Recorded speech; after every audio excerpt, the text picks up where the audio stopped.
వచ్చేది festival mood. దివాళీకి కావాలి అంటే పట్టు శారీస్ ఉన్నాయి. ఒకటైనా శాంపుల్ నేను మీకు చూపించాలి కదా. పట్టు మీద మనం చిన్నగా వర్క్ చేసి ఇచ్చానండి.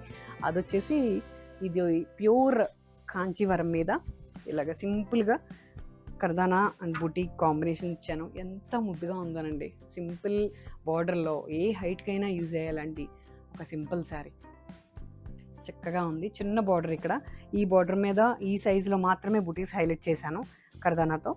ఇదంతా కూడా పెద్ద బార్డర్, దీనికి తగ్గట్టు డిజైన్ చేశాం. పళ్ళు మీకు అందరికీ నా ఛానల్లో కాంట్రాస్ట్ బ్లౌజ్ ఇష్టం కదా అండి. మీకు నచ్చే ఒక రేర్ కాంబినేషన్ అదే పట్టులో కాంట్రాస్ట్ ఇచ్చానండి. చాలా చక్కగా ఉంది. అందమైన చీరని అందంగా కట్టుకుని ఫెస్టివల్స్కి ఎంజాయ్ చేస్తారని మనస్ఫూర్తిగా కోరుకుంటున్నా. బికాజ్ చాలా రకాల చీరలు దొరుకుతాయి మనకి మార్కెట్లో. మనం కొనుక్కునే చీర మన టేస్ట్ని రిజెంబుల్గా మన బాడీ మీద కనపడుతూ ఉంటుందండి. ఇది అలాంటి శారీస్లో ఒకటి. ఓకేనా?